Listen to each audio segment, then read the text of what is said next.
Gold trusted gold buyers మీరు తాకట్టు పెట్టిన బంగారాన్ని విడిపించి ఈ రోజు ఉన్న మార్కెట్ ధర అనుకోండి. ఇట్లా మొత్తం భారతదేశం మొత్తంగా కూడా చాలా మంది అమెరికాకు వెళ్ళి హ్యాపీగా సెటిల్ అయిపోయినరు. వాళ్ళు కొంతమంది జాబ్స్ చేస్తుండ్రు, కొంతమంది అయితే వాళ్ళ కంపెనీ స్థాపించిండ్రు. Very happy life.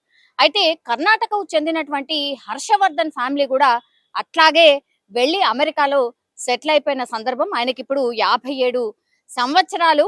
ఆ కర్ణాటకలో ఆయన పుట్టి పెరిగి ఆ తర్వాత అక్కడి నుంచి మ్యారేజ్ చేసుకున్న తర్వాత కంప్లీట్లీ అమెరికాకు మూవ్ అయిపోయిండు. ఆయన 2017లో హోలో వరల్డ్ అని, ఇది ఒక రోబోటిక్స్ కంపెనీ అన్నమాట. మనకు తెలుసు అంటే 2017లో అంటే అప్పుడప్పుడే ఈ అన్నిట్లో కూడా ఈ రోబోస్ ని యూజ్ చేయడం స్టార్ట్ చేసిన సందర్భంలోనే ఆయన కూడా ఇట్లనే హోలో వరల్డ్ అని ఆయన కూడా ఒక కంపెనీని స్థాపించడమే కాకుండా ఖచ్చితంగా సెట్ అవ్వాలి, అట్లాగే ఈ కంపెనీ ద్వారా కొంచెం బాగా అంటే పాపులర్ అవ్వడమే కాకుండా ఈ హాలో వరల్డ్ ని మన భారతదేశంలో కూడా ఈ రక్షణ శాఖలో అంటే మనుషులకు బదులుగా ఈ రోబోటిక్స్ ని ఇంట్రడ్యూస్ చేస్తే ఎట్లా ఉంటుంది అని ప్రధాని మోడీని కూడా కలిసినటువంటి సందర్భం. అంటే ఒక రకంగా చెప్పాలంటే సక్సెస్ఫుల్ మ్యాన్ హర్షవర్ధన్ అనుకోవచ్చు.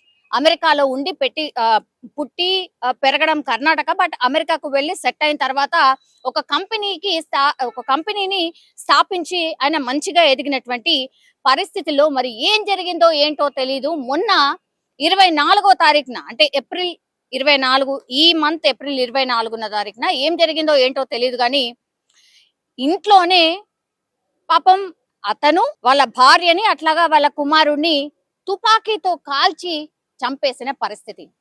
అసలు అందరూ షాక్ అన్నమాట ఈ వార్త విన్న తర్వాత. ఇది ఆలస్యంగా వెలుగులోకి వచ్చింది, బట్ అసలు హోలో వరల్డ్ అనేది ఒక రోబోటిక్స్ కంపెనీని స్థాపించినటువంటి హర్షవర్ధన్ లాంటి వ్యక్తి మరి ఎందుకని వాళ్ళ సొంత ఫ్యామిలీకి సంబంధించిన వాళ్ళ కొడుకుని వాళ్ళ భార్యని చంపిండు. అట్లాగే ఇంకో కుమారుడు ఆ రోజు లేడంట, అంటే ఇంట్లో లేడు, బయటకు ఎక్కడికో వెళ్ళాడు కాబట్టి ఎస్కేప్ అయింది. అంటే గన్ లైసెన్స్ డెఫినెట్లీ ఉంటది, ఎందుకంటే ఎప్పుడో అమెరికాకి వెళ్ళి సెటిల్ అయిపోయాడు కాబట్టి అక్కడ గన్స్, లైసెన్స్డ్ గన్స్ చాలా కామన్. అట్లాగే హర్షవర్ధన్ కి కూడా ఇట్లనే గన్ లైసెన్స్ ఉంది. సొంత గన్ ఓన్ చేసుకున్న గన్ తోనే ఇప్పుడు ఫ్యామిలీ మెంబర్స్ ని కాల్చి చంపేసిండు. ఆమె పేరు వచ్చేసి శ్వేతా పాణ్యం. ఆమె కేవలం 44 సంవత్సరాలు. కుమారుడు ధ్రువ, ఆయనకు కేవలం 14 సంవత్సరాలు మాత్రమే. ఇంకో కొడుకు మరి ఎన్ని సంవత్సరాలు ఏంటో కూడా తెలీదు, బట్ ఇప్పుడు ఒక కొడుకుని చంపేశాడు, అట్లాగే భార్యను చంపేసిండు. ఆ కొడుకు ఆ రోజు లేడు కాబట్టి ఎక్కడికో బయటకు వెళ్ళిండు కాబట్టి ఎస్కేప్. వాళ్ళిద్దరిని చంపిన తర్వాత తాను కూడా తుపాకీతోని కాల్చుకొని చనిపోయిన సందర్భం. ఇప్పుడు ఈ కొడుకు ఎవరైతే లేరో, ఆ రోజు ఇంట్లో ఎప్పుడైతే లేడో ఆ కొడుకే ఇప్పుడు చెప్పాలి ఇంట్లో ఏం జరుగుతోంది, ఏమైనా జరిగిందా, మరి హోలో వరల్డ్ అనేది ఈయన స్థాపించిండు కాబట్టి దాని వల్ల ఆ కంపెనీలో ఏమైనా లాస్ వచ్చిందా, 2017లో ఎందుకని ఇండియాకి వచ్చి ఈ హోలో వరల్డ్ అనే కంపెనీని స్థాపించిండ్రు, రోబోటిక్స్ కంపెనీ, ఆ కంపెనీ పొజిషన్ ఏంటి, ప్రధాని నరేంద్ర మోడీని కూడా కలిసి ఖచ్చితంగా రక్షణ శాఖలో ఈ రోబోట్స్ ను కూడా ప్రవేశపెట్టండి అని ఒక నివేదిక ఇచ్చిపోయిండు. కలిసే అవకాశం కూడా వచ్చింది నరేంద్ర మోడీని కూడా.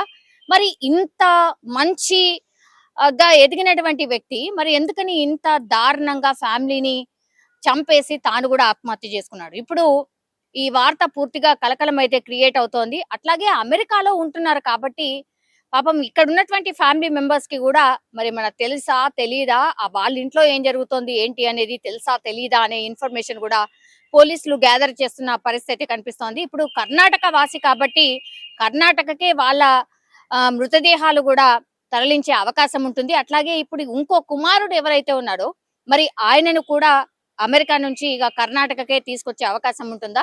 ఆ కుమారుణ్ణి పూర్తిగా విచారణ చేస్తున్నారు పోలీసులు. వాళ్ళ ఇంట్లో ఏం జరుగుతోంది ఏంటి అనేది కూడా పూర్తి ఇన్ఫర్మేషన్ కలెక్ట్ చేసే ప్రయత్నం అయితే జరుగుతోంది. కానీ నిజంగానే అత్యంత బాధాకరం.